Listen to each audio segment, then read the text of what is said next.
أعوذ بالله من الشيطان الرجيم.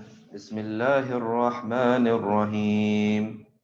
والفجر وليال عشر والشفع والوتر والليل إذا يسر هل في ذلك قسم ذي هجر ألم تر كيف فعل ربك بعاد إرم ذات العماد التي لم يخلق مثلها في البلاد وثمود الذين جابوا الصخر بالواد وفرعون ذي الأوتاد الذين طغوا في البلاد فأكثروا فيها الفساد فصب عليهم ربك صوت عذاب إن ربك لبالمرصاد فأما الإنسان إذا ما ابتلاه ربه فأكرمه ونعمه فيقول ربي أكرمن وأما إذا ما ابتلاه فقدر عليه رزقه فيقول ربي أهانن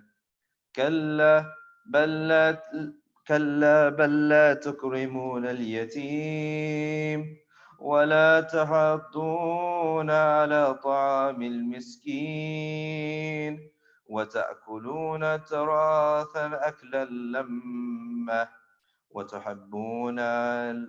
وتحبون المال حبا جما كلا إذا دكت الأرض دكا دكا وجاء ربك والملك صفا صفا وجيء يومئذ بجهنم يومئذ يتذكر الإنسان وأنى له ذكرى يقول يا ليتني قدمت لحياتي ويومئذ لا يعذب عذابه أحد ولا يؤثق وثاقه أحد يا أيتها النفس المطمئنة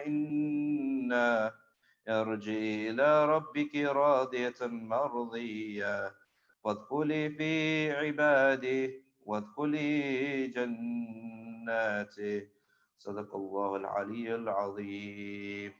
اللهم صل على محمد وآل محمد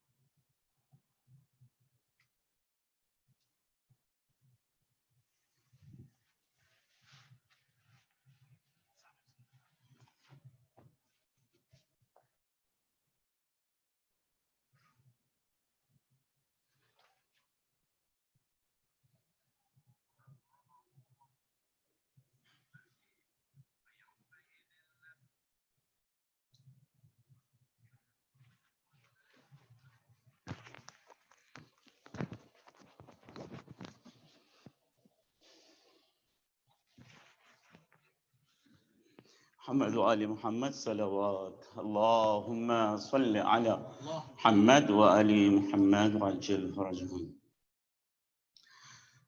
बाबा जान क्या मैं कहूँ क्या न कहूँ रंजो अलम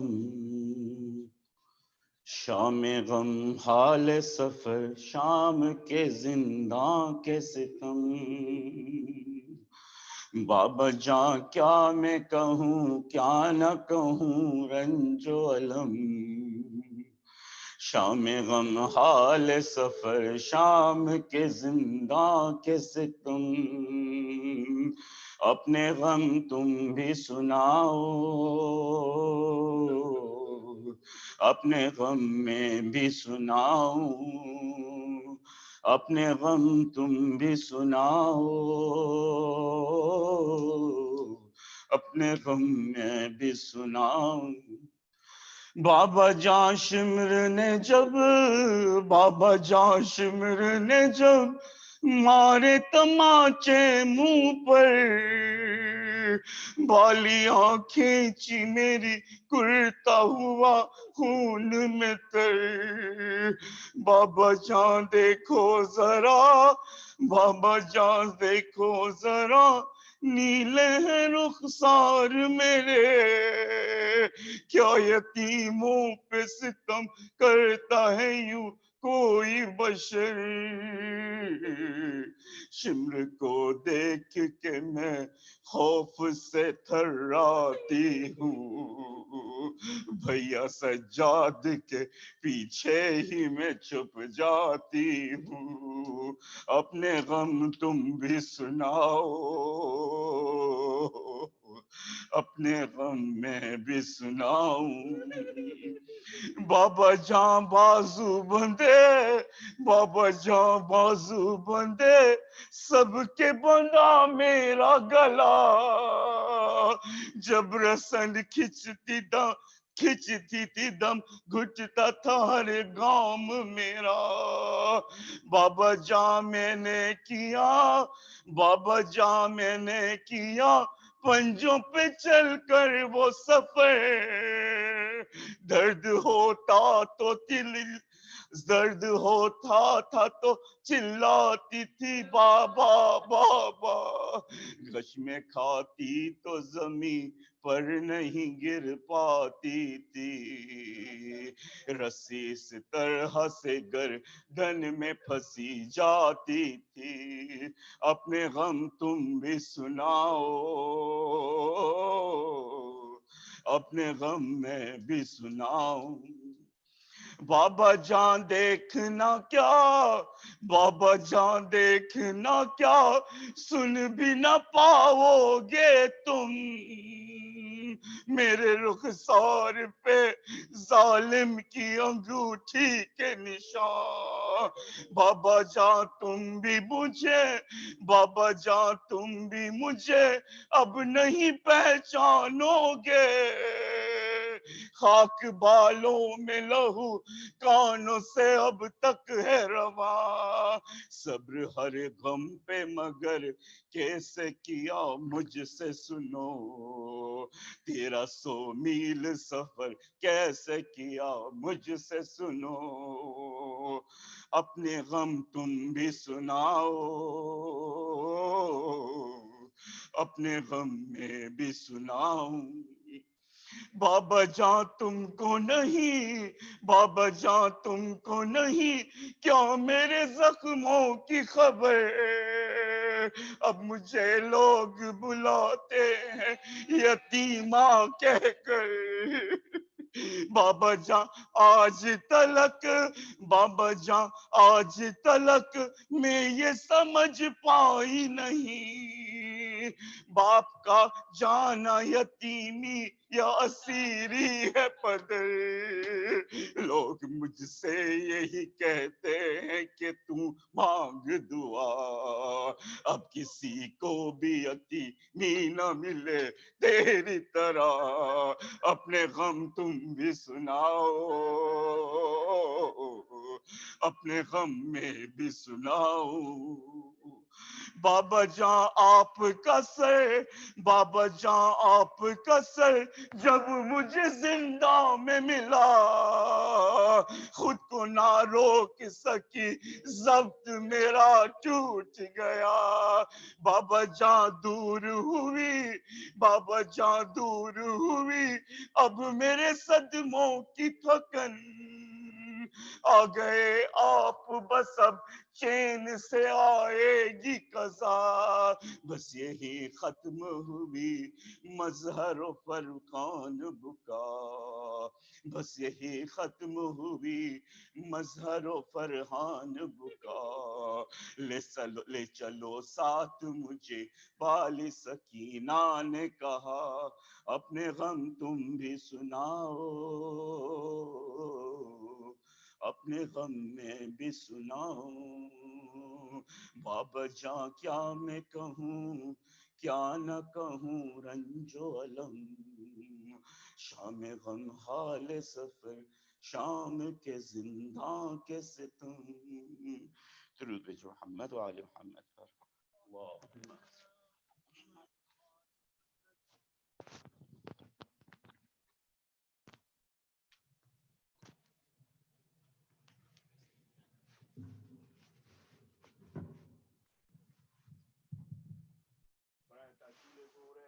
وسلم على بلند الصلوات. اللهم صل على محمد وآل محمد وعجل فرجهم. اللهم صل على محمد وآل محمد وعجل فرجهم ولعن أعداءهم أجمعين. غموں نے مجھے کر دیا ہے اکیلا،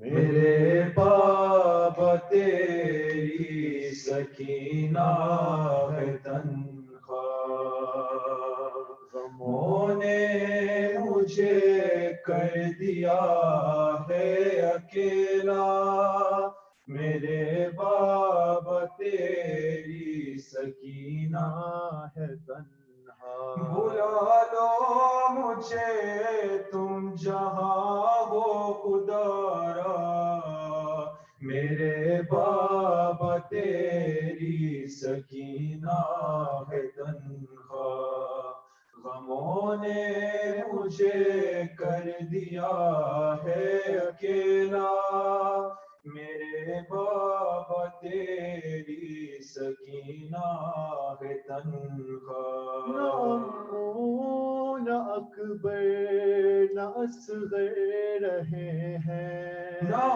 نو محمد نہ قاسم بچے ہیں، نہ نو محمد نہ قاسم بچے ہیں، جو ہے وہ ہے زنجیر و آہن سے جکڑا، میرے بابا تیری سکینہ ہے تنہا، غموں نے مجھے کر دیا ہے اکیلا، میرے بابا تیری سکینہ ہے تنہا، ہے ایک قید جس میں اندھیرا ہے اتنا، جتنا کہ مرقد میں ہوتا اندھیرا، ہاں جتنا کہ مرقد میں ہوتا اندھیرا، وہیں بیٹھی روتی ہوں میں غم زدہ، میرے بابا تیری سکینہ ہے تنہا، غموں نے مجھے کر دیا ہے اکیلا، میرے بابا تیری سکینہ ہے تنہا، میں رو رو کے تم کو بلاتی رہی ہوں، تماچے میں ظالم کی کھاتی رہی ہوں، تماچے میں ظالم کی کھاتی رہی ہوں، تماچے لگے جب بھی میں نے کہا، میرے بابا تیری سکینہ ہے تنہا، غموں نے مجھے کر دیا ہے اکیلا، میرے بابا تیری سکینہ ہے تنہا، بلانے سے تم کو جو روکا گیا تھا، تماچوں سے جب مجھ کو مارا گیا تھا، تماچوں سے جب مجھے کو مارا گیا تھا، تو رو رو اشکوں سے لکھنا پڑا، میرے بابا تیری سکینہ ہے تنہا، غموں نے مجھے کر دیا ہے اکیلا، میرے بابا تیری سکینہ ہے تنہا، تڑپتی ہوں پیاسی ہوں پانی نہیں ہے، گلا میرا کانٹوں کا ہوتا مکی ہے، گلا میرا کانٹوں کا ہوتا مکی ہے، کہوں کیسے ہے میرا سوکھا گلا، میرے بابا تیری سکینہ ہے تنہا غموں نے مجھے کر دیا ہے اکیلا میرے باپ تیری سکینہ ہے تنہا تمہارے بنا جی نہ پاؤں گی بابا یہی قید میں یہی جاؤں گی بابا یہی قید میں ہی جاؤں گی بابا میرا جینا گئے موت تیرے بنا میرے بابا تیری سکینہ ہے تنہا نے مجھے کر دیا ہے اکیلا میرے بابا تیری سکینہ ہے تنہا بلا لو مجھے تم جہاں وہ خدا را میرے بابا تیری سکینہ ہے تنہا غموں نے مجھے کر دیا ہے اکیلا میرے بابا تیری سکینہ ہے تنہا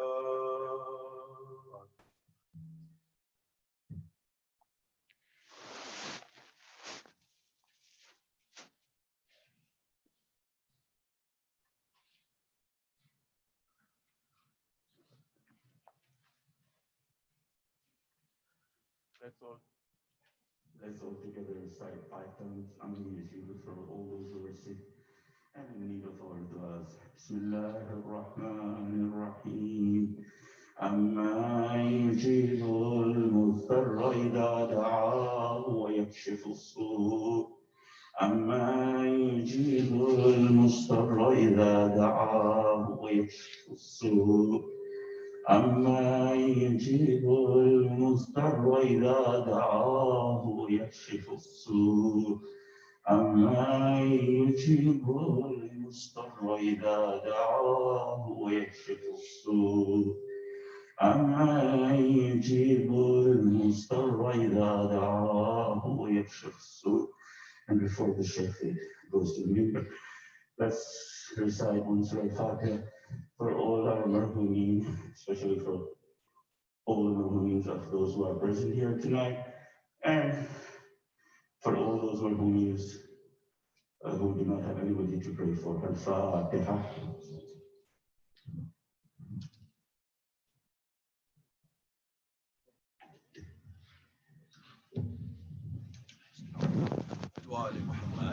اللهم صل على محمد وآل محمد وعجل فرجهم.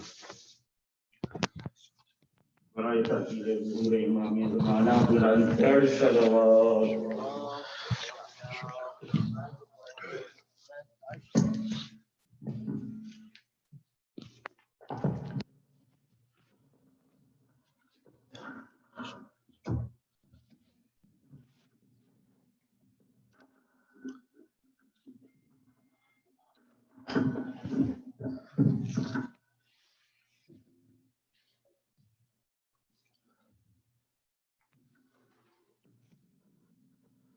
رحم الله من قرأ سورة المباركة الفاتحة تسبقه بالصلاة على محمد وآل محمد.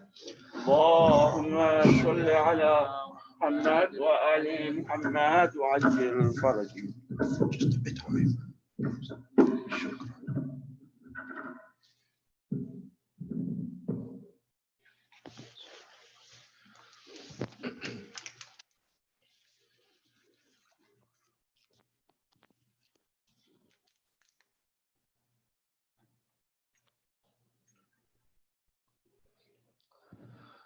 أعوذ بالله من الشيطان اللعين الرجيم. بسم الله الرحمن الرحيم.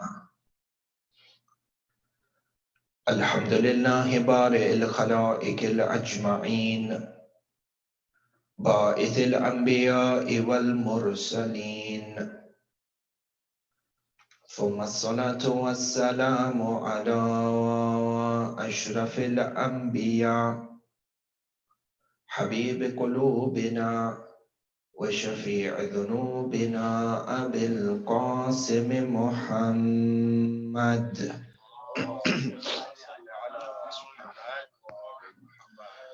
ثم الصلاة والسلام على أهل بيته الطيبين الطاهرين المعصومين المظلومين،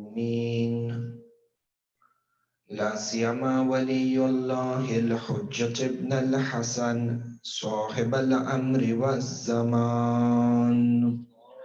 اللهم صل على محمد وآل محمد. روحي وأرواح العالمين له الفداء، ولعنة الله على أعدائهم أجمعين من الأولين والآخرين إلى قيام يوم الدين.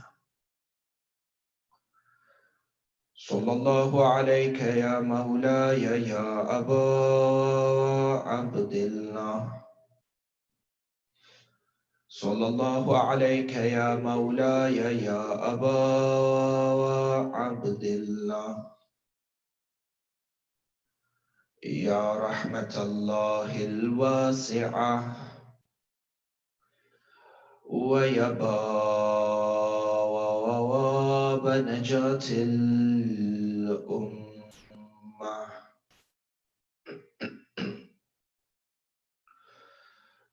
يا غريب الغرباء، يا مظلوم كربلاء، السلام على من جعل الله الشفاء في تربته، السلام على من الإجابة تحت قبته، السلام على ساكن كربلاء. فيا ليتنا ثم يا ليتنا كنا معكم سادتي، يا سادتي، فنفوز فوزا عظيما.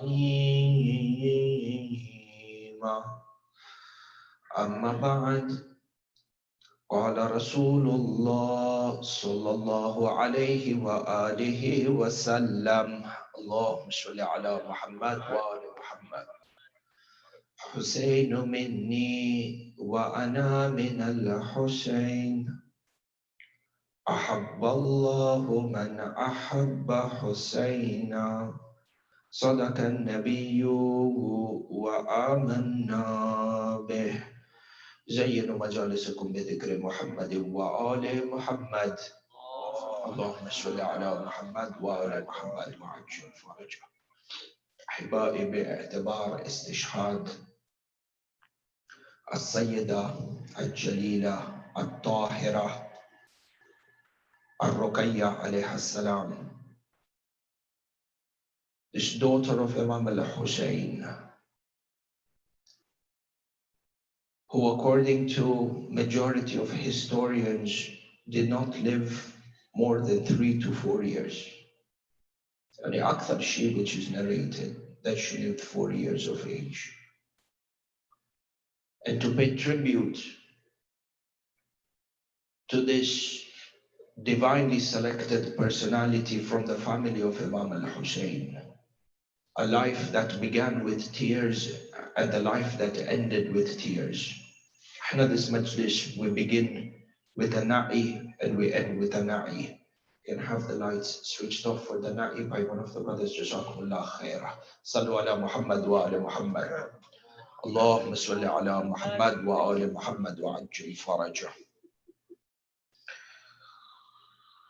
What shall I tell you from the tragedies of Sham? What shall I tell you from the tragedies of Sham? The tragedy of Sham that left a hole in the hearts of Ahlul Bayt, that opened up a wound in the hearts of Ahlul Bayt, a wound that shall never be sealed. A wound which bleeds every time the name Sham is taken. Allah, Allah. What is it about Sham that has created such a wound in the hearts of Ahlul Bayt? This is Sayeda Ruqayyah entering into Sham on the 1st of Safar. The narrations mention that the Sabaya were brought to the doors of Dimishq by Bab Tuma. And this is Sayeda Ruqayyah with the Sabaya.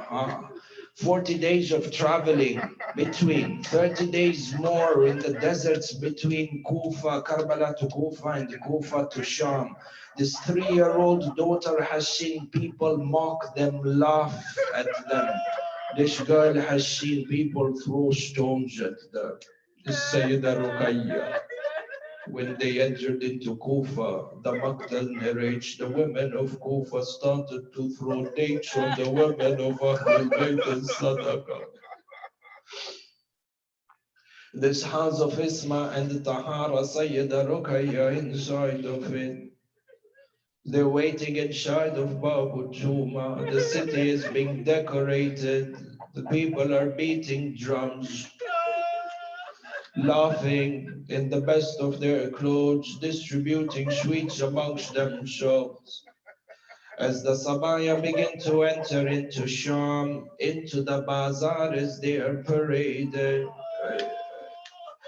Sayeda Ruqayyah holds the hand of her auntie Kulthum, or auntie Kulthum, or auntie Kulthum. We were always told that the orphans have protection and the orphans are kept safe. Or auntie Kulthum, am I not an orphan? Am I not an orphan? The orphan should be treated with kindness. Why is it these people laugh us and threaten us? Why is it that they beat us? Oh, Allah. The narrations mention in the manner in which the Sabaya Ahlul Bayt entered into Sham. The women were tied with ropes around their hands and ropes around their necks. Allah, Allah. They say the rope that was tied around the neck of the woman, the elderly woman, the adult, that same rope was used and the other end was tied around the neck of the child, which means if the woman stood up, if the adult stood up, they would choke the younger one. Allah, Allah. The events of Sham took their toll on this rose from the family of Ahlul Bayt. The trials and the tribulation took its toll on Ruqayyah.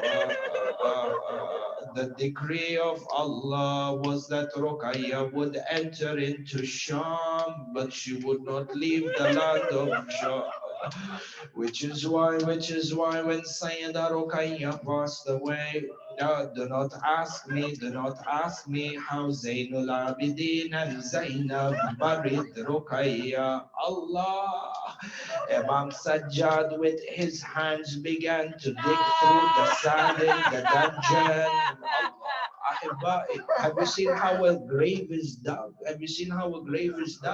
This is Mazloom Imam Sajjad with his hands pushing out sand from the dungeon to make space 6 feet. And on the side, the mothers and the women are watching. Allah, Allah. May Allah never show this day to any family member, to any brother who has to dig the grave of his sister. Ya Sajjad. Do not ask me with which heart Sayeda Zainab lay Sayeda Ruqayyah into the grave. Do not ask me with which heart Sayeda Zainab left Sham. When the Mawqib Ahlul Bayt were led free from Sham to go towards Karbala and from Karbala to Medina. Allah, how does Sayyida Zainab leave Sayyida Ruqayyah inside of the Darbara? Which is why Sayyida Zainab on the day of Arba'in, when they reached to Karbala, she threw herself on the grave of Imam al-Hussein. She threw herself on the grave of Imam al-Hussein. She began to weep and she began to narrate all the tragedies that befell her. At that moment, Sayyida Zainab lowered her lips to the grave of Imam al-Hussein. She said, "Oh my brother Aba Abdullah, you left me in charge. You left me in charge of your family, of your son Sajjad, your wives, your daughters and nieces. Ya Aba Abdullah, I did my best to protect each and every one of them. I ran into the burning tent to remove Sajjad. When they came to whip Sukaina, I put my back in front of the back of Sukaina. But my brother Aba Abdullah, today I am returning your amana back to you in Karbala. But Aba Abdullah, forgive me." Allah, Sayyida Zainab says to Imam al-Hussein, "Forgive me."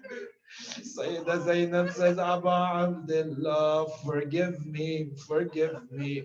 I brought back all of your amana except this one amana.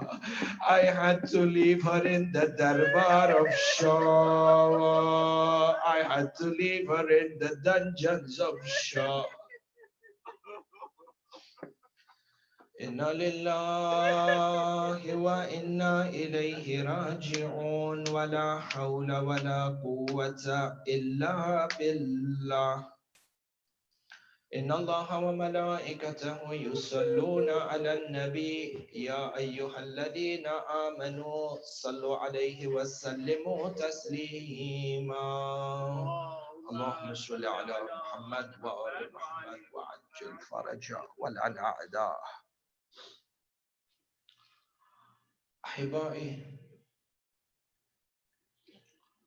the tragedy of Sayyida Shuhada, the execution of the role of Imama, and the responsibility of the Shias of Aba Abdullah towards him. These three concepts that are related and intrinsically tied to each other such that they cannot be separated. And it becomes important when we study monotheistic faiths and the Abrahamic faiths. Enter as a lover of Ahlul Bayt, seeking knowledge is obligatory upon you.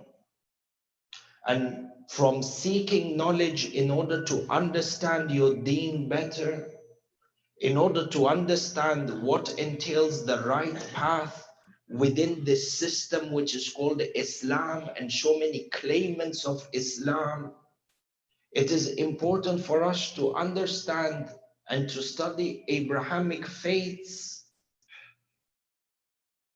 to see what challenges the prophets of that time had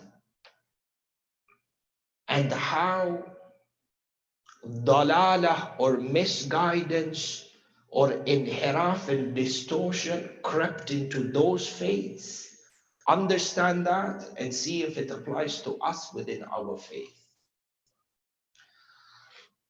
Shufu Ahibai, all the Abrahamic faiths that we have today, and you take from the Sharia of Nabi Musa, Kalimullah alayhi salam, and you take from the Sharia of Nabi Isa, Ibn Maryam salamullahi alayhi, you find that each one of these prophets were divinely sent by Allah subhanahu wa ta'ala with a religion and a way of life and a message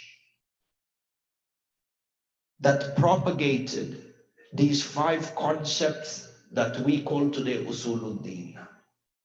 Tawheed, Adala, Nabuwa, Ma'ad, and each and every one of these Imams also called, or each and every one of these prophets called towards Imamat.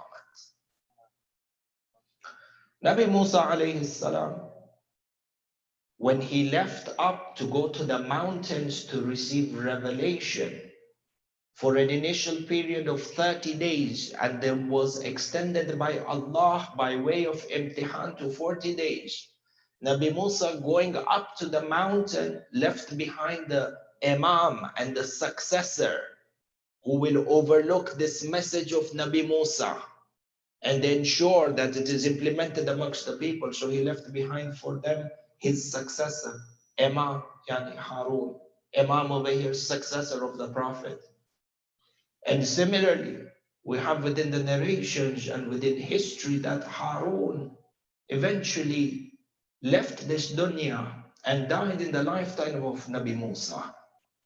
But between Nabi Musa and Nabi Isa, you find that there is a silsilah and there is a continuity, a chain of successors, awliya, successors of the Anbiya, who would uphold this message of Nabi Musa, appointed by Nabi Musa on the command of Allah. The first one of them being Yoshua ibn Nun. And similarly, when you come to Nabiullah Isa, Nabiullah Isa, before being raised back to the heavens, appointed for his ummah a number of successors. And the first one of these successors by the name of Shamun, who will then ensure that the message of Nabi Isa is not distorted. For every Abrahamic faith, number one, between different intervals of the arrival of different prophets, there was a silsila of successors who upheld the pure message of those Anbiya, the Tawheed that Nabi Musa preached, the Tawheed that Nabi Isa preached. This is number one. Number two, every religion, every message, the religion is one. There is a difference between deen and there is a difference between sharia. Deen is comprised of these 5 principles, this usul that we talk about. Sharia is different. Sharia is the mannerism in which obedience towards Allah subhanahu wa ta'ala is manifested through X being halal and Y being haram, for example. For the Sharia from prophet to prophet may have changed, but the deen was the same. This is an important distinction to make between deen and sharia. Fasting, for example, was prescribed during the time of Nabi Musa, and it was prescribed during the time of Nabi Isa. But the way of fasting, the number of hours or the amount of things that are considered to be forbidden items in fasting, that one changed from prophet to prophet. Sharia changed in accordance to the time, in accordance to the people. But our point being over here, that number one, every deen or every sharia, every prophet came, and before he left, he made provisions for successors to continue that message, number one. Number two, every prophet with his message came to give glad tidings and prepare the ummah for the next prophet, and from the next prophet to prepare the people for the coming of Rasulullah sallallahu alayhi wa alihi wa sallam. Allahumma salli ala Muhammad wa ala Muhammad wa ajil farja. For Nabi Musa, the entire Sharia that Nabi Musa came with was in preparation for the coming of Rasulullah. The message that Nabi Isa came with, he came to prepare the people for Rasulullah. Hence, nobody comes to you and says to you, is there a discrepancy between the Tawheed of Nabi Isa and the Tawheed of Rasulullah? Abadan la. They both came to preach the oneness of God. Was there a contradiction between the version of Tawheed of Nabi Isa and Rasulullah? La. It was one. The Sharia Nabi Isa being a prerequisite to set the foundation for the coming of Rasulullah. The differences that happened in the religion in terms of Sharia, and then the distortions that crept into the fundamental faith of Usuluddin was as a result of the direct disobedience of the previous Ummah in regards to the successors appointed by their respective prophets. Distortion within the Sharia of Nabi Musa only happened because of the failure of the people to accept the authority of Joshua bin Nun. Disobedience towards the successor of the Nabi for every Abrahamic faith opened the door to inshiqaq, opened the door to truth in itself being lost. And the same thing when it came to Christianity and the message of Nabi Isa. When Shamun was persecuted and had to flee, you find, to a great extent, the same empire that claimed to have killed Nabi Isa by crucifying him then went on to take charge to determine what is right and what is wrong, what is halal and what is haram in the Sharia of Isa alayhi salam. And the Ahibba is the same thing in Islam. The ones who killed Rasulullah, the ones who killed the children of Rasulullah, are the same ones who then took it upon themselves to decide what is halal and what is haram. And Imam al-Hussein alayhi salam points towards this in a very eloquent manner and at a very crucial time on the day of Ashura. We said the Yawm al-Ashura, the madrasa of Karbala is a madrasa azim. Every word uttered by Imam al-Hussein in this journey from Medina until Karbala is a madrasa.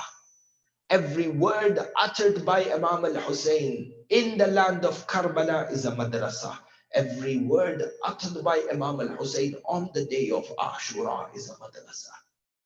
Ma'soom Imam, when he gives you a message, and the message is in this type of environment where he is surrounded by enemies, you can imagine how important that message is. Look at what Imam al-Hussein had to say. Qubayl Salatul Dhuhr.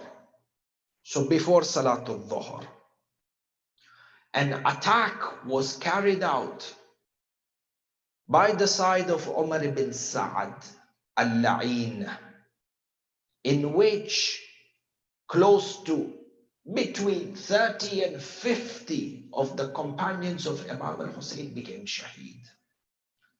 We said even in the nights of Muharram, there were a series of attacks from the time of Salatul Fajr after the khutbahs were given. There was one-on-one duels, and then there was an attack on the left wing, and then they retreated, and then there was an attack on the first on the left wing and then on the right wing, and the center flank moved on. So the war continued in this way until before Salatul Dhuhr, when the war in terms of numbers, not talking ideology, in terms of numbers, the war was in favor of Imam al-Hussein right up until before the time of Salatul Dhuhr. And the morale of the army of Umar ibn Sa'ad kept dropping. And at that time, cowards as they are, Umar ibn Sa'ad al-La'in consulted with the heads of the different cavalries, and he said, attack them all at once. Because if we are to adhere to the rules of combat, we have no chance against them. For they attacked the camp of Imam al-Hussein from every direction. The Maqtal says the attack was so intense. When the dust settled from the sky, because you can imagine the running of the horses and the attacks, and on desert sand, sand went up to the air. The Rawi, the narrator, mentions when the sand settled back down, we saw close to 50 companions of Imam al-Hussein lying lifeless on the battlefield, covered in blood and wounds. At that point, Imam al-Hussein had a message to give. Shufu, the importance of the message by looking at the timing in which this message is delivered by Imam al-Hussein. The Maqtal narrates, وَلَمَّا نَظَرَ الْحُسَيْنَ إِلَى كِثْرَةٍ مَنْ قُتِلَ مِنْ أَصْحَابِهِ. When Imam al-Hussein looked at the number of his companions that were massacred, قَبَضَ عَلَى شَيْبَتِهِ. He put his hand on his beard. عَلَى شَيْبَتِهِ الْمُقَدَّسَةِ وَقَالَ, and he said, اشتد غضب الله على اليهود إذ جعلوا له ولدا. The anger of Allah subhanahu wa ta'ala befell upon the followers of the message of Nabi Musa when they attributed a son to Allah. How did this happen? Nabi Musa came with a message of Tawheed. What happened across time that an entire faith started ascribing sonship to Allah subhanahu wa ta'ala? Disobedience to the successor of Nabi Musa led to people creating images and worshipping the creation of their own imagination. وَاشْتَدَّ غَضَبُهُ عَلَى النَّصَارَى إِذْ جَعَلُوهُ ثَالِثُ ثَلَاثَةٍ. And the anger of Allah subhanahu wa ta'ala increased upon the followers of Nabi Isa when they split the concept of Tawheed into Trinity. How did this concept of Trinity come through? Nabi Isa taught Trinity? Abadan la. Till the final breath before he was raised up to the heaven, Nabi Isa's message was a message of Tawheed. How did the concept of the Trinity come in? When the successor of Nabi Isa was disobeyed and persecuted, people began to ascribe the creation of their imaginations to the deen of Isa alayhi salam. Distortion in every Abrahamic faith happened as a direct disobedience to the successor of that Nabi. People take their own matters. When people take the issue, understanding the issue of Tawheed into their own hands, this is the dalala and the jahala that happens. Look at what Imam al-Hussein says. وَاشْتَدَّ غَضَبُهُ عَلَى الْمَجُوسِ إِذْ عَبَدُوا الشَّمْسِ وَالْقَمَرِ. And the anger of Allah subhanahu wa ta'ala increased upon the Majus when they began to worship the sun. And at this point, Imam al-Hussein cried out, Fasaha. Hadith actually continues. He says, and the anger of Allah subhanahu wa ta'ala, the anger of Allah subhanahu wa ta'ala increased upon the ummah that agreed upon the killing of the son of their prophet. Distortion in the message of Nabi Musa, distortion in the message of Nabi Isa. But when it came to the Ummah of Rasulullah, they collectively planned to kill the son of their prophet. And this is a reality Imam al-Hussein lays out for us. When it comes to understanding our deen, when it comes to doing tabligh to the Muslim world that exists out there, billion Muslims or so in the world today. فَيَا أَيُّهَا الْمُسْلِمُونَ, or you who claims to be a Muslim and recites the Shahada, أَشْهَدُ أَن لَا إِلَهَ إِلَّا اللَّهِ, or you Muslim in every corner of the earth where in the Adhan it is recited, أَشْهَدُ أَنَّ مُحَمَّدًا عَبْدُهُ وَرَسُولُهُ, this Muhammad Rasulullah that you ascribe to, whose Shahada you recite, are you for the followers of the Sharia of those people who killed the grandson of this Muhammad that you affiliate yourself to? Do you take your deen from a sect that praises the killers of the children of Muhammad, that set the foundation for the killing of the children of Muhammad?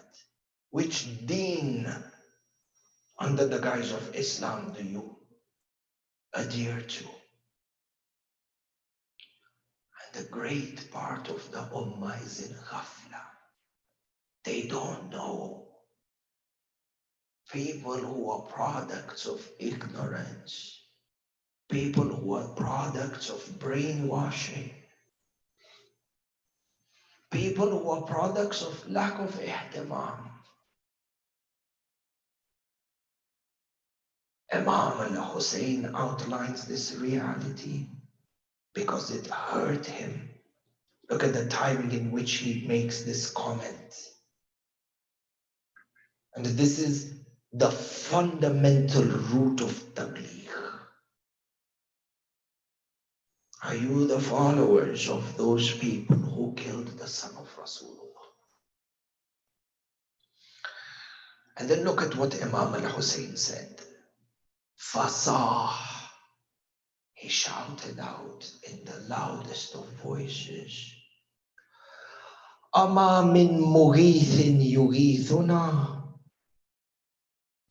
Ama min dhabin yadhubbu an harami Rasulillah. Imam al-Hussein, with a painful voice, cried out, is there anyone to help us?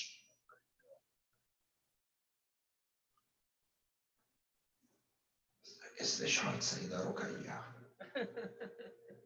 For this sentence is very dear. Imam al-Hussein said, Ama min dhabin yadhubbu an harami Rasulillah. Is there any protector who will protect the women of Rasulullah? Look at the concern of Imam al-Hussein. At this point of the war on the day of Ashura, the safety of the women, number one. Number two, this Muslim Ummah taking their teachings from those who killed the son of Rasulullah. From here, there is a second haqiqah that comes out. The call or the nida of Rasulullah. Ala min mughithin yughithuna. And you have other narrations that state Imam al-Hussein cried out, Hal min nasirin yansuruna. And both of them are correct because the nida of Imam al-Hussein happened at multiple times during the day of Ashura. And each one signifies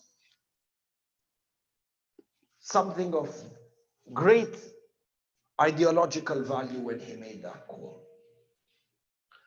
Hal min mughithin yughithuna. Is there anyone to help us? This is a nida. It is a call from Imam al-Hussein. A call that requires response.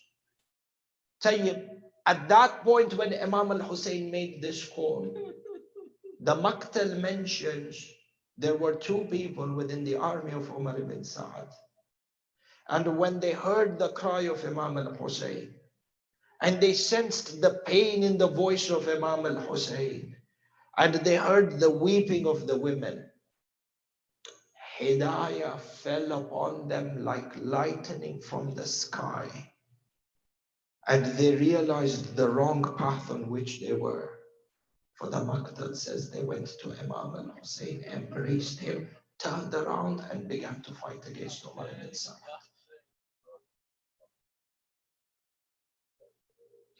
The blink of an eye, and their destiny changed.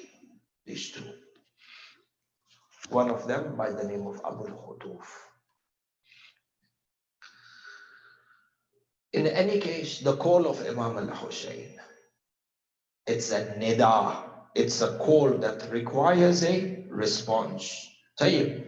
This response of Imam al-Hussein, was it restricted to those who were there on the day of Ashura? Or is the call of Imam al-Hussein eternal and surpasses time and space? Our ideology stipulates to us, and the Aql stipulates to us, that the call of a Ma'soom Imam transcends time and space. And the proof for this is the Quran. Look at what Allah subhanahu wa ta'ala says within the Quran.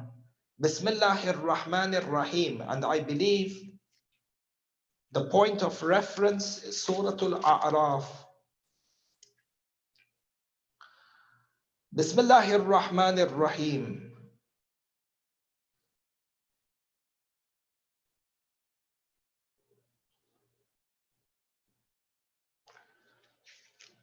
صلوا على محمد وآل محمد. اللهم صل على محمد وآل محمد. بسم الله الرحمن الرحيم. بله سورة أنفال عفوا. بسم الله الرحمن الرحيم. يا أيها الذين آمنوا. خطاب خاصة towards those who have iman. يا أيها الذين آمنوا استجيبوا لله وللرسول إذا دعاكم لما يحييكم واعلموا أن الله يحول بين المرء وقلبه وأنه إليه تحشرون. O you who believe, يا أيها الذين آمنوا, the verse from Surah Al-Anfal, verse number 24.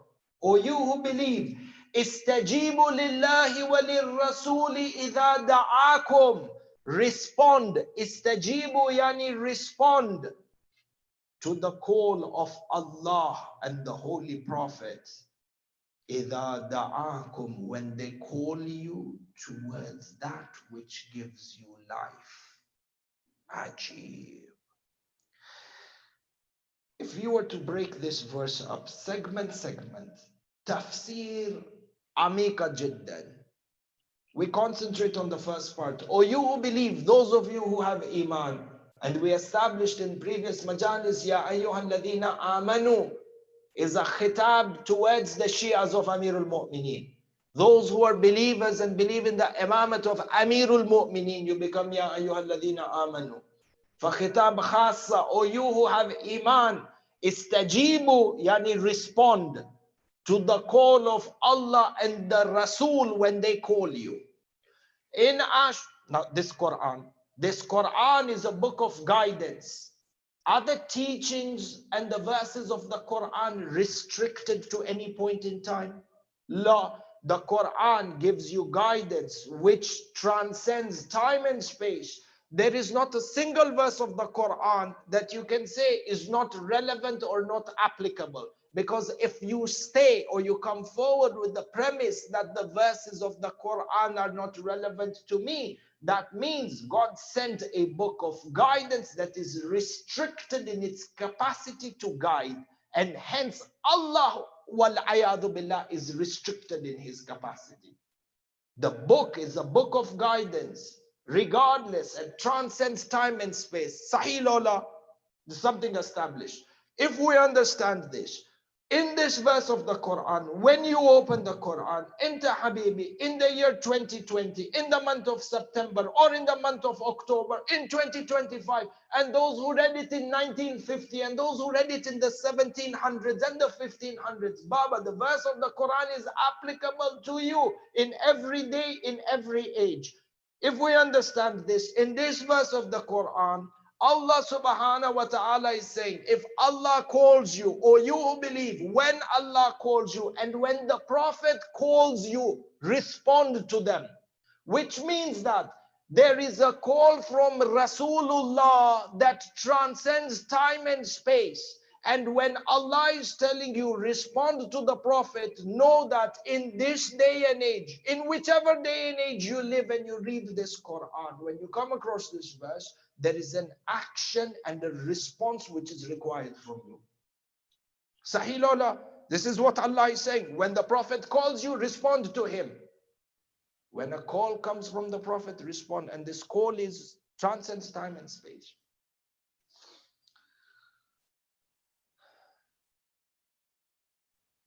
This same Prophet who Allah is telling you, respond to his call when he calls you. This same Prophet, ittifaq in the hadith between the Amma and the Khassa, between the Mu'alif and the Mukhalif. Rasulullah said, Husaynu minni wa ana min al-Husayn. Ahabba Allahu man ahabba Husayna. Hussein is from me and I am from Hussein. When the Rasulullah says Hussein is from me, whatever is applicable on Rasulullah is applicable to Imam al-Hussein. Because Rasulullah is saying it is not Hussein, it is me. Hussein is from me and I am from Hussein. Hussein is my face and I am the face of Hussein. So in the Quran, when Allah says, respond to the call of the Prophet, and the Prophet is saying, I am from Hussein, means that when Hussein calls you, respond to the call of Hussein. Sallu ala Muhammad wa ala Muhammad. Allahumma salli ala Muhammad wa ala Muhammad wa ajil faraj. Imam al-Hussein made a call on the day of Ashura. Hal min mughithin yughithuna? Is there anyone to help us? And over here in the Quran is telling you, Allah is telling you, when Imam al-Hussein calls you, respond to the call of Imam al-Hussein. Ya ayyuhalladhina amanu, idha da'akum al-Rasul, and this Rasul is saying, Husaynu minni wa ana min al-Hussein. For the word Rasul and Hussein, in essence, synonyms. Change for each other. هذا هو حسين مني وأنا من الحسين. This is the tafsir of the Quran with tadabbur and hadith. For Allah tells you in a book of guidance which is eternal, respond to the call of Hussein. And Imam al-Hussein on the day of Ashura says, هَلْ مِن مُغِيثٍ يُغِيثُنَا? Meaning what? The call of Imam al-Hussein transcends time and space. Enter in this day and age, have a responsibility to respond to the call of Imam al-Hussein. Responding to that call is not optional. It's not mustahab the way some people say.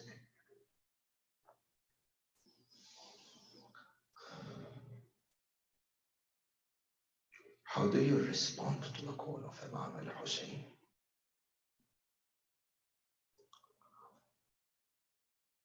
Responding to the call of Imam has a number of maratib. It has a number of darajat. But there is one mannerism of responding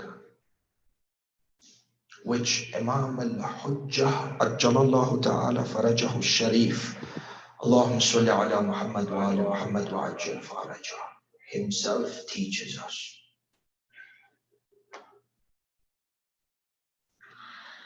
Look at what the Imam says in Ziyarat al-Nahiyah.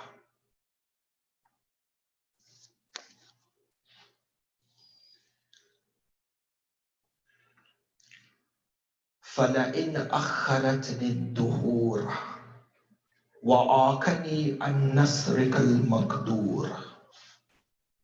This is Imam al-Hujjah talking to Imam al-Hussein.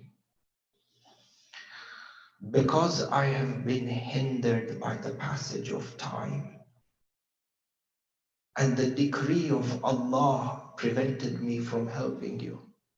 Yani Imam al-Hujjah is saying, it was the decree of Allah that I was not born at your time and I wasn't alive during 61 AH. It was the decree of Allah that I was not born at that time to be able to fight you. وَلَمْ أَكُنْ لِمَنْ حَارَبَكَ مُحَارِبًا وَلِمَنْ نَسَبَ لَكَ الْعَدَاوَةَ مُنَاسِبًا. And because I could not fight against those who fought you, and neither was I able to protect you from the hostility of those who showed hostility towards you. Now, what do? Ya Allah, you decreed that I will not be born in the age of Imam al-Hussein. You decreed that I will not be given life and hence I could not be on that battlefield to protect Imam al-Hussein, to fight alongside Imam al-Hussein. Now what do I do to make up for that? Is there anything I can do to make up for that? Look at what Imam al-Hujjah says. فَلَأَنْدُبَنَّكَ صَبَاحًا وَمَسَاءً وَلَأَبْكِيَنَّ لَكَ بَدَلَ الدُّمُوعِ دَمًا حَسْرَةً عَلَيْكَ. فَلَأَنْدُبَنَّكَ, therefore I shall lament you every morning and every evening, and I shall weep for you. Instead of tears, I shall weep for you blood. Hasratan alayk, out of anguish and regret and my sorrow for what fell upon you. Hay ako tafsir, the letter fa, fala andubannaka. Because the Imam says, because I wasn't there to protect you. Now what do? Fala andubannaka.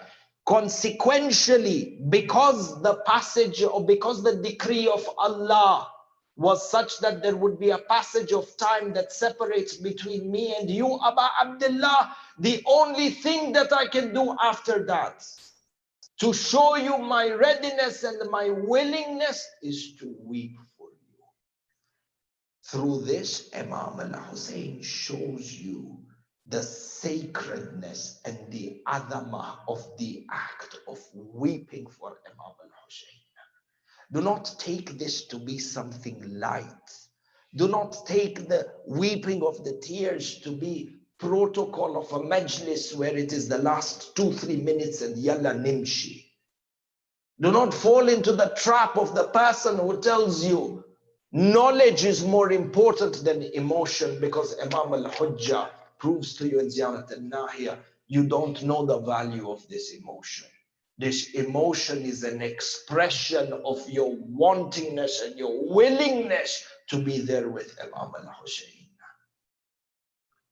Adama martaba azim in regards to weeping, which is given by Imam al-Hujjah. The dua of Amir al-Mu'mineen, Dua Kumail, which we call it, what do we recite towards the end? وَسِلَاحُهُ الْبُكَى. Buka, and his tears are a weapon.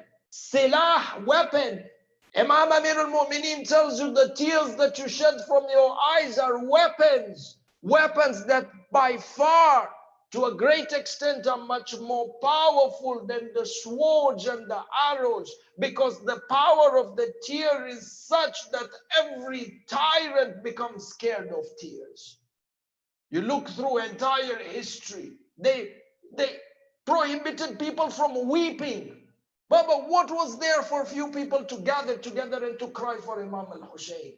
When a dictator who has power and domain over the entire kingdom and the entire dunya is scared of this tear that comes down your eye. No, that tear has something adeem inside of it. This tear, Imam Sadiq alayhi salam says, if a single tear that was shed in the way of Imam al-Hussein, that tear has the power, if it was to fall onto Jahannam, the entire fire of Jahannam would be quenched. This fire, Jahannam, which is fueled from the wrath of Allah Azza wa Jal. This is that power of that tear that you shed. This grief, Ahibari, that you feel for Ahlul Bayt. This grief is a ni'mah from Allah and the manifestation of wilayah.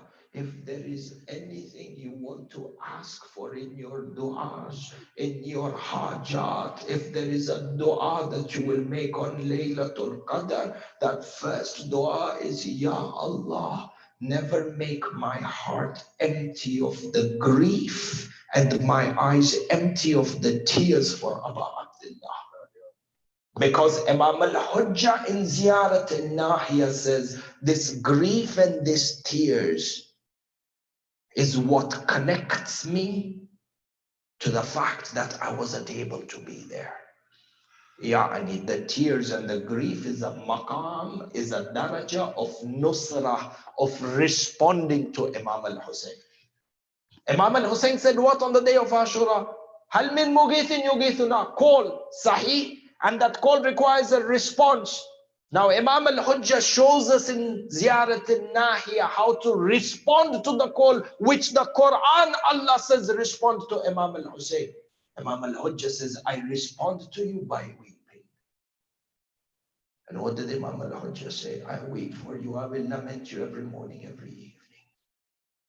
Just tears. La. Imam al-Hujjah said, I shall weep for you tears of blood. This shedding of blood, which is a token and symbolizes in a very humble manner your willingness to give your life for the Ma'asum Imam. An act so spiritual and an act so divine. An act that shows you as an individual are willing to give your life for the principles of humanity. Because Imam al-Hussein stood up for the principles of humanity. It's an act that shows you are willing to defend humanity. It shows you are willing to give your life for principles that promote peace and justice. It shows you are willing to give your life for principles that preach existence in a world without aggression. If the world was to know about this, Ba'ad, would you find anyone being blamed for doing azadari? Except for the one that has fi qulubihim maradun ba'ad.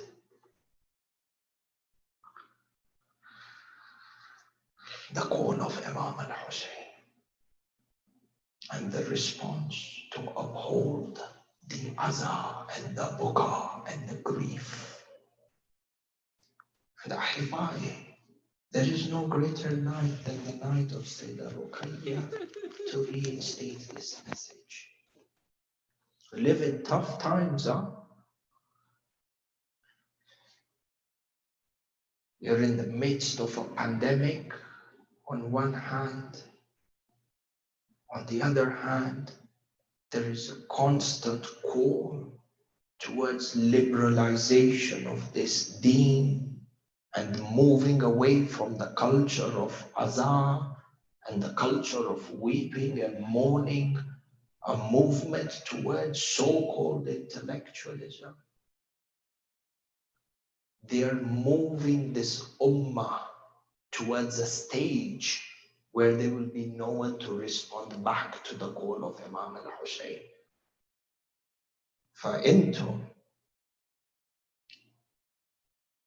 through your presence, through you in your own families, with your own children, cultivating an environment of azah, cultivating an environment where we, our families and our children understand the sanctity which is associated to the tear. Create a sanctity in the house for this emotion of grief that resides within the heart. Because it is this grief within the heart that separates the believer from the non-believer. Black and white said as it is, Ahibbai.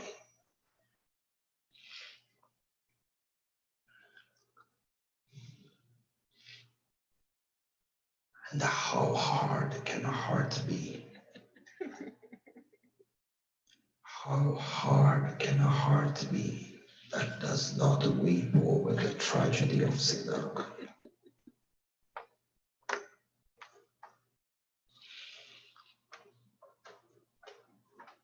You know, they say, for the yatima, for the aitam, for the orphan, do not scold the orphan. Why? Because the orphan doesn't have a protector. Even if they did something wrong, they don't have the gentle protection, the warmness and the kindness of a mother or a father to correct them. So don't scold them. The teachings of Islam that says don't scold. When it came to the yatimah and the aitam of Imam al-Hussein, leave scolding. They hit the aitam. For the Masa'ib of Sayeda Ruqayyah, I want to narrate for you 3 instances of the tragedy of Sayeda Ruqayyah. And today, bear with me if the Masa'ib is longer, and bear with me if the words of the Masa'ib are harsh for the heart to bear. This is the tragedy of Sayeda Ruqayyah. 3 instances. 3 instances from the tragedy of Sayeda Ruqayyah. The first one of them on the day of Ashura upon the Maqtal of Abul Fadl al-Abbas. Allah, Allah. You know, when Abul Fadl al-Abbas was going into the battlefield, Imam al-Hussein didn't give him permission. So Imam al-Hussein said to Abu al-Fadl, if you must go to the battlefield, then go to seek water, fetch water for the children. So Imam al-Hussein went into the khaymaga and he lifted up the mashk and he put it around his shoulders. Ahibba'i, you know, when you read through history, this mashk was not only a flask of water. This mashk was a container that could carry inside of it at least 15, 20 liters of water. It was not something small, huh? This mashk that Abu Fadl went to collect from the khaymaga. When the children understood that Abu Fadl al-Abbas is going to bring water to fetch water, this is Abu Fadl. All the children had yaqeen inside of them that now our thirst is going to be quenched. So what happened? From all the children, Sayeda Ruqayyah gathered all the children that were inside of the khaymaga. Sayeda Ruqayyah says to them, oh children, bring your bowls and bring your cups, for indeed our thirst will be quenched today. Our uncle Abbas is going to get water. Which is why the narrations mention that as Abu Fadl went into the Maidan, all the children sat at the front of the khaymaga, waiting. They were sitting at the front of the khaymaga. Imam al-Hussein standing between these children. Huh? What is their alama? The alama is the alam of Abu Fadl. The narrations mention the flag of Abbas was wavering in the skies of Karbala. As they saw the flag going, they showed this is their uncle Abbas going to fetch the water. Abu al-Fadl lunges into the Furat. He picks up the water. They see now the alam coming back towards them. The alam coming back was what? Was the hope of the children that their thirst is going to be quenched. Which is why when Abu al-Fadl fell down to the ground and he called out, Alayka minni salam, ya ibn Rasulillah, ya Sayyidi, ya Aba Abdullah. Imam al-Hussein went running to Abu al-Fadl. The maqtal happened. Now Imam al-Hussein, Abu al-Fadl says, Ya Aba Abdullah, do not take my body back to the Khaybar. Allah, why? Every Shaheed's body was taken back to the Khaybar. Abu al-Fadl says, Ya Aba Abdullah Sayyidi, my request to you is please do not take my body. Imam al-Hussein says, why? Abu al-Fadl says, I feel shy of Sayeda Ruqayyah. I had promised them water. Allah. For Imam al-Hussein leaves the body of Abu al-Fadl. Imam al-Hussein is walking back towards the Khaybar. And you know how Imam al-Hussein was walking back? Imam al-Hussein says, In kasara dhahri, when the call of Abu al-Fadl came, his back was broken. So Imam al-Hussein comes back to the Khaybar with his hand on his back and he's bent down. He comes to the Khaybar. The children, Sayeda Ruqayyah, they are all waiting for water. How does Imam al-Hussein tell the children that your uncle Abbas is Shaheed? Imam al-Hussein couldn't say these words. So what did Abu Abdullah do?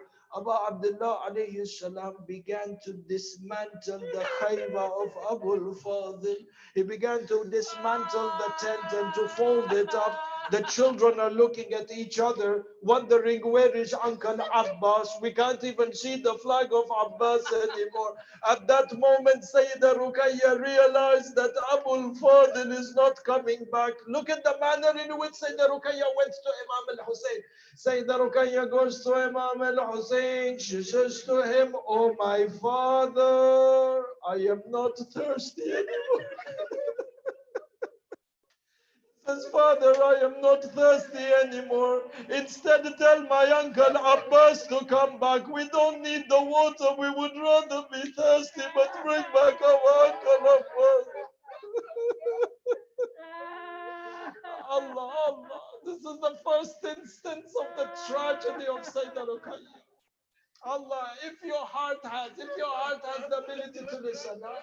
The second of the tragedies of Sayeda Ruqayyah, on the deserts, in the deserts between Kufa to Sham. The Makatil mentioned this is closer to Sham. When they were getting towards Sham, the army, the people who were taking the Sabaya, those Lu'ana who were in charge of taking the Sabaya from Kufa to Sham, as they approached Dimishq, they became restless. So they began to travel in the night as well as in the day. They wanted to reach Sham faster so they get rewarded faster by Yazid. The narrations mentioned that they would travel by the day and they would travel by the night, sometimes on foot and sometimes on the backs of the camel without any saddles and without any cover. Allah. On one of the nights as the caravan, as the Sabaya were traveling, the narration mentions that Sayeda Ruqayyah, out of her tiredness, 4-year-old, 3-year-old child, she fell off the camel on the desert. She fell off the camel onto the desert. A young girl. Do you know if a young girl, if she falls from 3 to 4 feet, if she falls down to the floor, there are chances she gets hurt, she gets grazed, she could even break a bone. Then what about the Sayeda Ruqayyah who has fallen from the height of a camel onto the deserts? Allah. She fell down from the desert.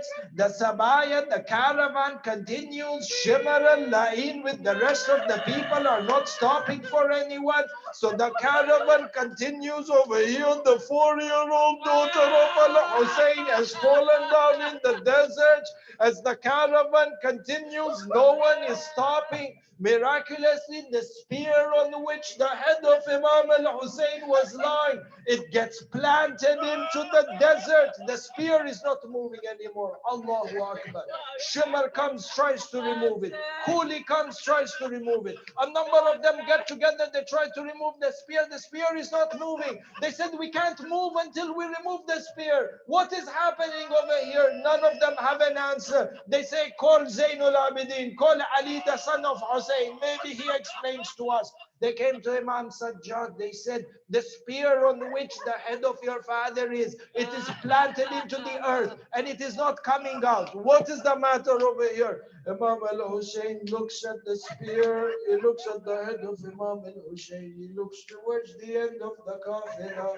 He says, there is a tifla, there is a daughter, young daughter of Hussein, who is lost and who has fallen off from the caravan.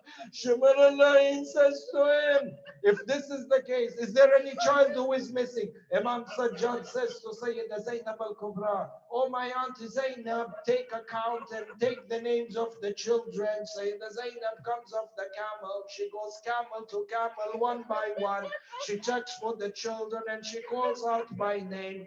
She calls them out by name. They say, Ruqayyah. There is no voice from Ruqayyah.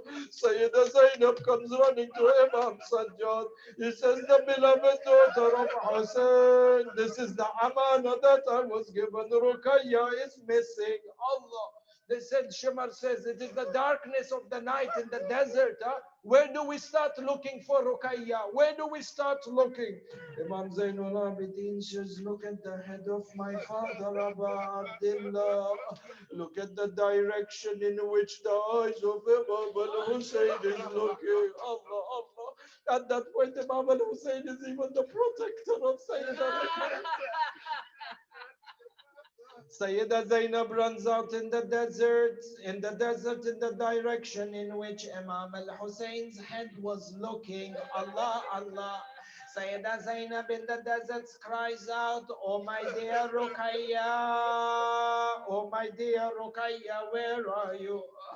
Sayyida Zainab runs into the desert in the darkness. She's crying out, Ruqayyah, Ruqayyah, until she gets to a certain part where there is a tree in the desert. From underneath the tree, Sayyida Zainab hears the weeping of a young child.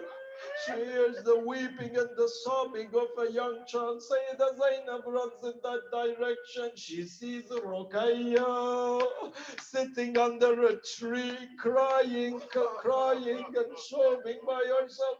Sayyida Zainab goes and hugs her. She says, my daughter Ruqayyah, don't scare your aunt in this way. Don't leave your aunt. What happened, Ruqayyah?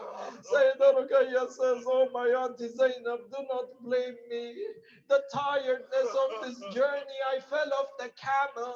She says, my auntie Zainab, I tried to catch up. But look at my feet. My feet are swollen from the amount of walking. Oh, my auntie Zainab. How much can a 3-year-old girl walk in the desert? It says, Auntie Zainab, look at my feet. How they are swollen. She lifted her feet. She says, Auntie Zainab, my feet are bleeding. My feet are bleeding because I was stepping on the thorns in the darkness of the desert. Allah. Those of you who have walked to the ziyarah of Imam al-Hussein, those of you who have walked in Arba'in, you will be able to relate to this, even if it's a little bit.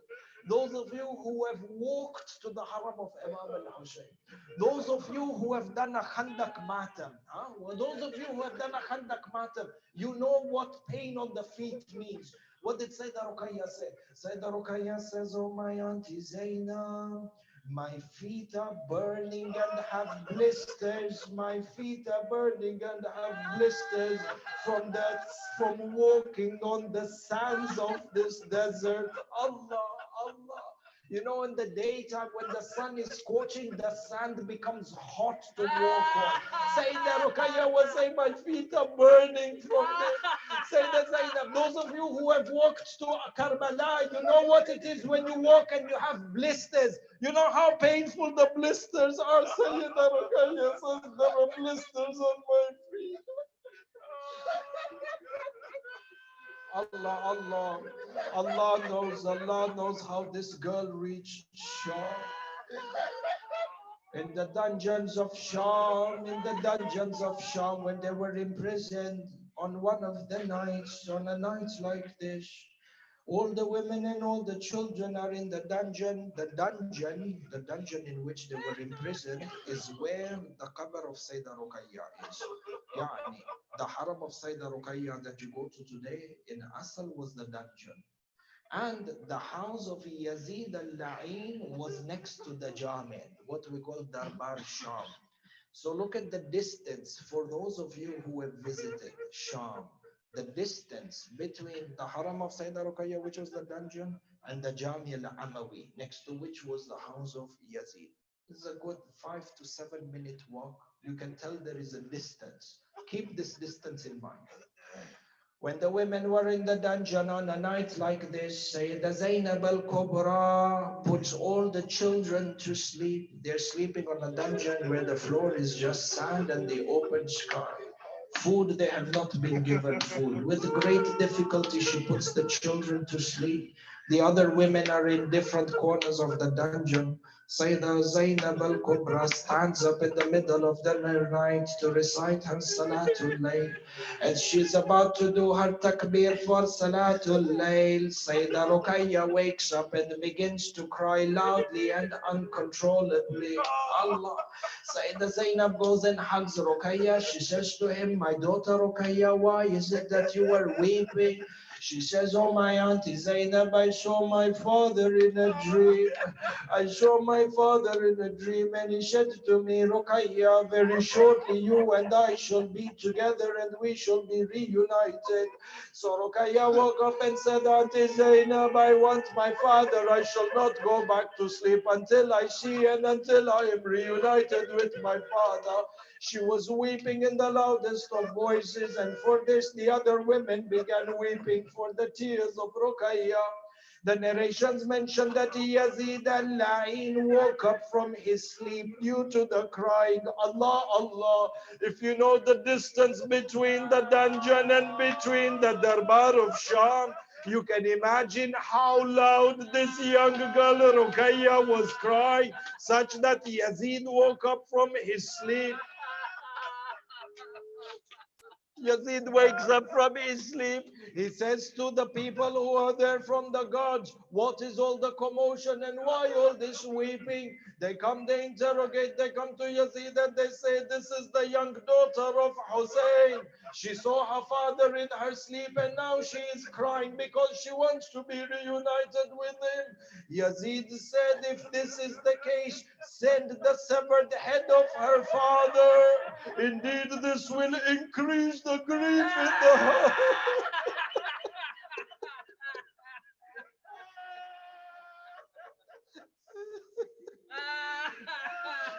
This will increase in the grief of this young child.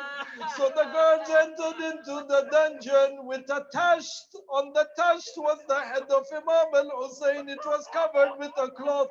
They entered with the tasht and they put it in front of Ruqayyah. Sayyidah Ruqayyah says to the people, I don't want any food. If you are giving me food to stop crying, I do not want to eat or drink anything. They removed the cloth from on top.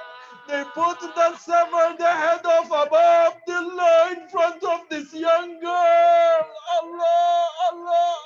The narrations mention Sayyidah Ruqayyah took the blessed head of Imam al-Hussein.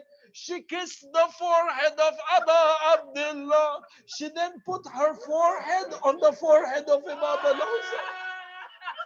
And she began to cry out. She said, Abata, Abata, oh my father, where have you gone?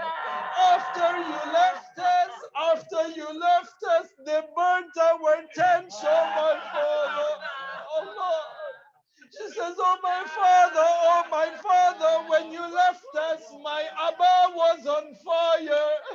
Oh my father, my body got burnt with the burning Abba.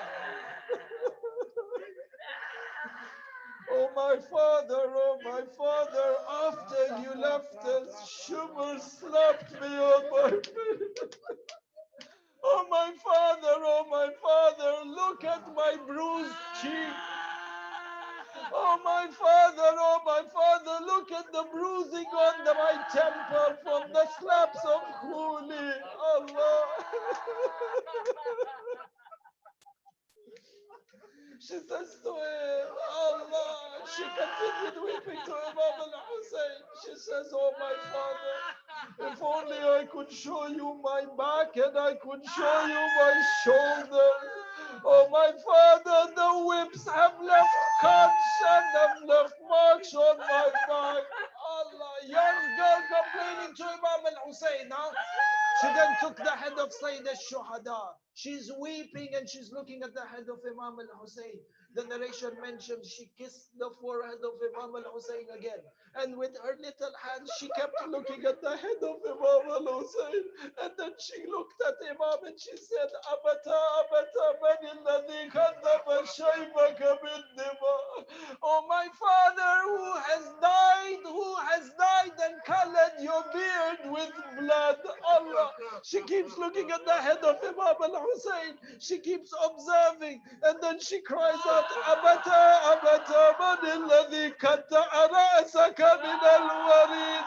Oh my father, who severed your head from the jugular vein. Allah. She said this. She hugged the head of Imam al-Hussein. She kept crying and crying until she went silent. The women thought that Sayeda Ruqayyah has gone to sleep. Imam Sajjad stands up and says, oh Auntie Zainab, increase and renew the azah. For indeed this young girl, her ruh has left her body.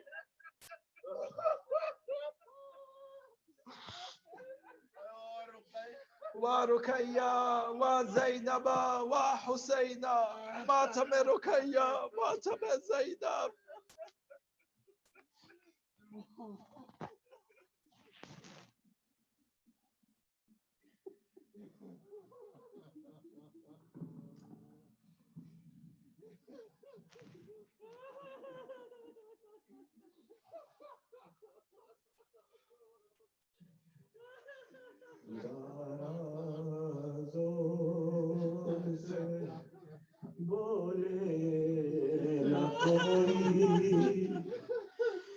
Sakina सो रही है सुनाई किसने ये जिंदान में लोरी सकीना सो रही है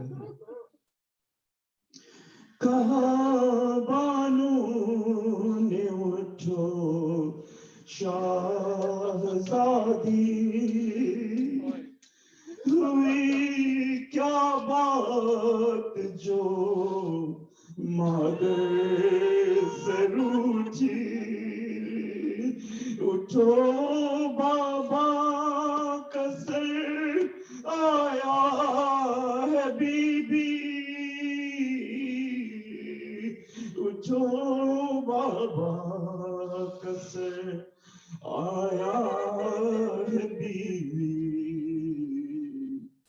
मगर जिंदा की है दीवार बोली सकीना सो रही है तुम्हारे गोशवारे मिल गए हैं दरे जिंदान सारे खुल गए हैं रिहाई मिल गई जाती हूँ घर को रिहाई मिल गई जाती हूँ घर को मगर सजाद की आवाज आई सकीना सो रही है نب مارے گا کوئی بھی تماچے نہ ہوں گے پھر سے یہ رخسار نیلے گلا باندھا نہ جائے گا رسن میں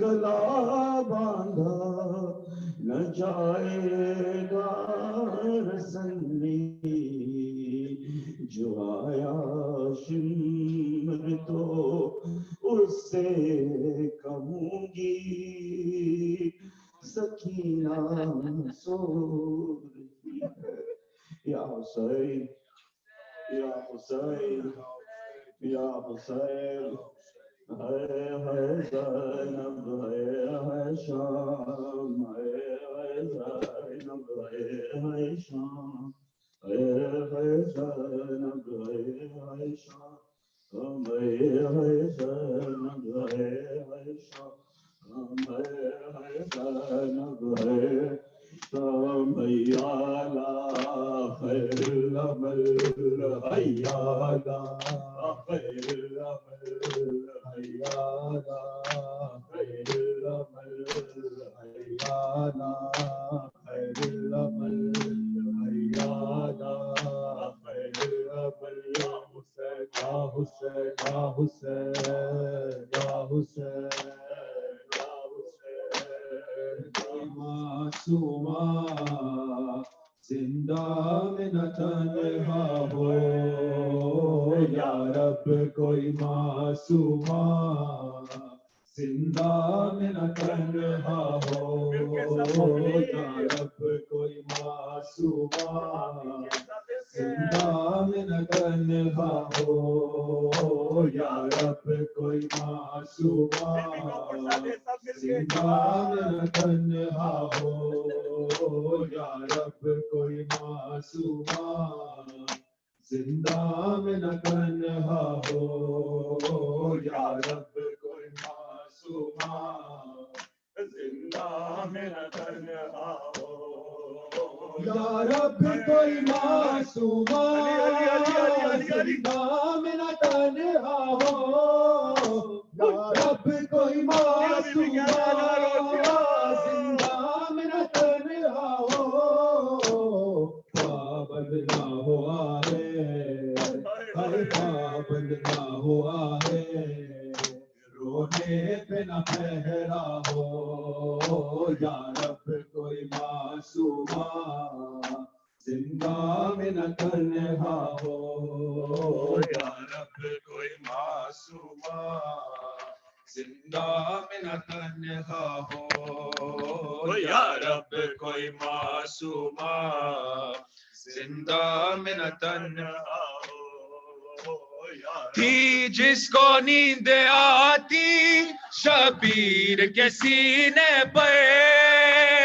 تھی جس کو نیند آتی شبیر کے سینے پر زندہ در زندہ اے زندہ در زندہ اس کے لیے قضا ہو یا رب کوئی معصومہ زندہ میں نہ تنہا ہو یا رب کوئی معصومہ زندہ میں نہ تنہا ہو یا رب کوئی معصومہ زندہ میں نہ تنہا ہو زندانوں سے آتی تھی آواز سسکنے کی زندانوں سے آتی تھی آواز سسکنے کی جیسے کہ سکینہ کو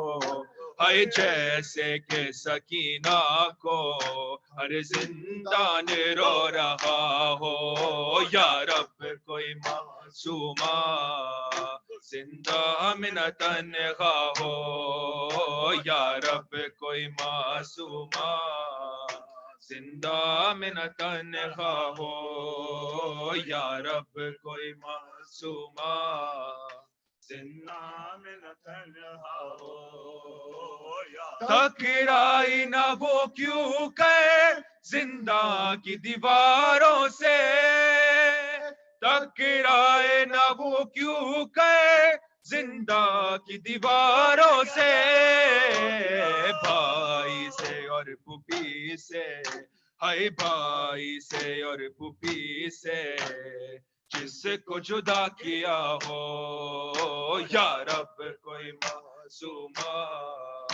زندہ میں نہ تنہا ہو یا رب کوئی معصومہ زندہ میں نہ تنہا ہو افسوس رہے گا بے نور تیری قبر بنا کے چاندیاں افسوس رہے گا بے نانو تیری قبر بنا کے جان دیا افسوس رہے گا بے نانو تیری قبر بنا کے جان دیا افسوس رہے گا بے نانو تیری قبر بنا کے جان دیا افسوس رہے گا بے نانو تیری قبر بنا کے جان دیا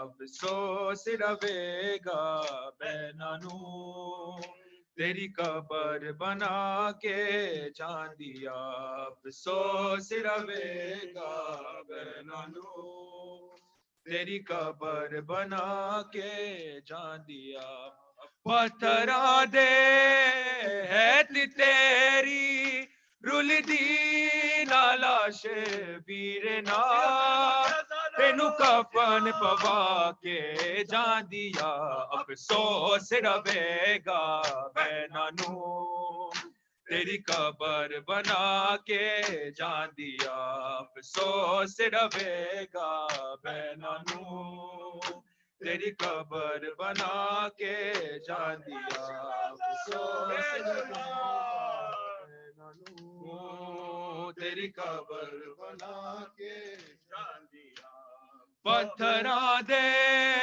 ہے کہ تیری رول دی لاش ویرنا تینو کفن پوا کے جان دیا افسوس رہے گا بے نانو تیری قبر بنا کے جان دیا افسوس رہے گا بے نانو تیری قبر بنا کے جان دیا وچ جولی دے تیرے سینو نہ پایا ویرا ہتھیارے ٹچو لاشینو نہ چایا ویرا حسرت ہے رہ گئی ہے کربل تو سادی ویرنا تیرے زخم لکا کے جان دیا افسوس رہے گا بے نانو تیری قبر بنا کے جان دیا افسوس رہے گا بے نانو تیری قبر بنا کے جان دیا افسوس رہے گا بے نانو تیری قبر بنا کے جان دیا ماں نے غازی دیا بہنا دے گئے مک سارے دین تو اکبر و قاسم جے اترنے بارے لوٹ دینا لوگ آ کے پور کے بھی سادے ویرنا لاشات پا کے جان دیا افسوس رہے گا بے نانو تیری قبر بنا کے جان دیا افسوس رہے گا بے نانو تیری قبر بنا کے جان دیا افسوس رہے گا بے نانو تیری قبر بنا کے جان دیا پتھروں دیکھ تیری رل دی نالا شبیر نا تینو کفن پوا کے جان دیا افسوس رہے گا بینانو تیری قبر بنا کے جان دیا افسوس رہے گا بینانو تیری قبر بنا کے جان دیا وینے اکھیا وچ رہ گئے نے خواب جایا دے ہاتھ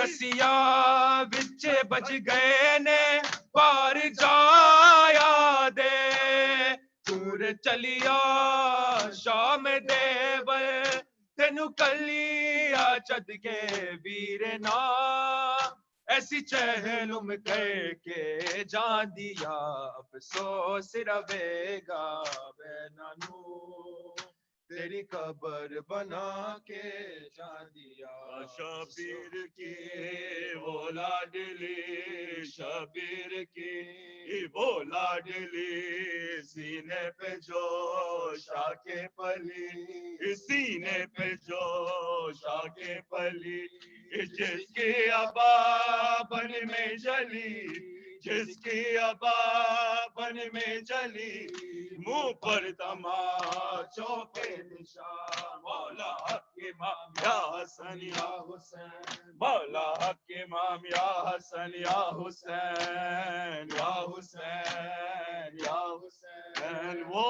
عابد بیمار تھا وہ عابد بیمار تھا چلنے سے جو لاچار تھا چلنے سے جو لاچار تھا اور شام کا بازار تھا اور شام کا بازار تھا اور مصطفیٰ کی بیٹیاں مولا حق امام یا حسن یا حسین مولا حق امام یا حسن یا حسین یا سیدی یا عباس یا سیدی یا عباس یا ابو الفضل عباس یا سیدی یا عباس یا سیدی یا عباس ہائے سکینہ ہائے سکینہ ہائے مظلومہ ہائے سکینہ یا حسین یا حسین یا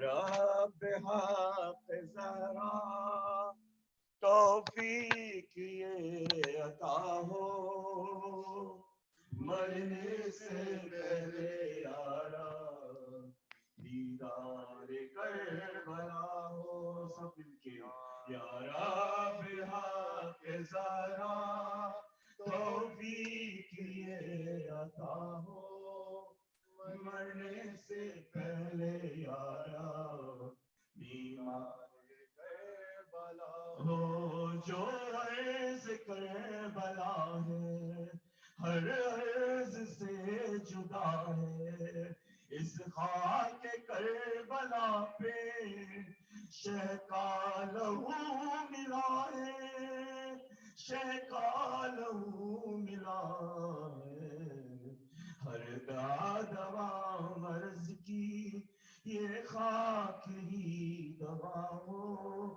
مرنے سے پہلے یارا دیدار کربلا ہو یارا حق ذرا توفیق یہ عطا ہو مرنے سے پہلے یارا دیدار کربلا ہے واسطہ حسن کا قاسم سے گل بدن کا عباس خوش سخن کا انوار پنجتن کا انوار پنجتن کا دنیا کی مشکلوں میں کوئی نہ مبتلا ہو مرنے سے پہلے یارا دیدار کربلا ہو یارا حق ذرا توفیق یہ عطا ہو مرنے سے پہلے یارا مومن کے دم میں دم ہو ہر دل میں شہ کا غم ہو عباس کا علم ہو ہر گھر میں یہ علم ہو ہر گھر میں یہ علم ہو عباس کے علم کی اب چار سو ہوا ہو مرنے سے پہلے یارا دیدار کربلا ہو یارا بحق زہرا توفیق یہ عطا ہو مرنے سے پہلے یارا دیدار کربلا ہو دو واسطہ خدا کو عباس کی وفا کا بیمار کربلا کا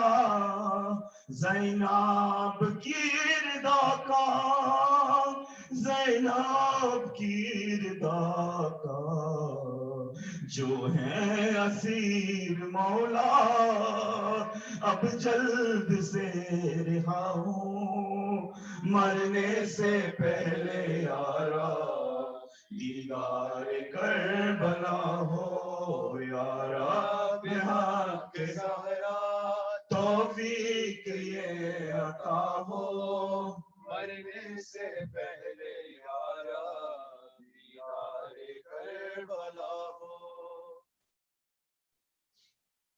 متوجہ زیارت عاشورہ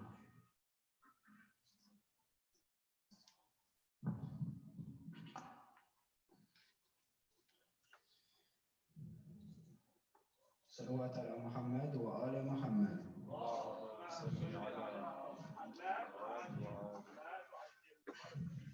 السلام عليك يا أبا عبد الله السلام عليك يا ابن رسول الله السلام عليك يا ابن أمير المؤمنين وابن سيد الوصيين السلام عليك يا ابن فاطمة سيدة النساء العالمين السلام عليك يا ثار الله وابن ثارئ والوتر الموتور السلام عليك وعلى الأرواح التي حلت بفنائك عليكم مني جميعا سلام الله أبدا ما بقيت وبقي الليل والنهار يا أبا عبد الله لقد عظمت الرذية وجلت وعظمت المصيبة بك علينا وعلى جميع أهل الإسلام وجلت وعظمت المصيبتك في السماوات على جميع أهل السماوات فلعن الله أمة أسست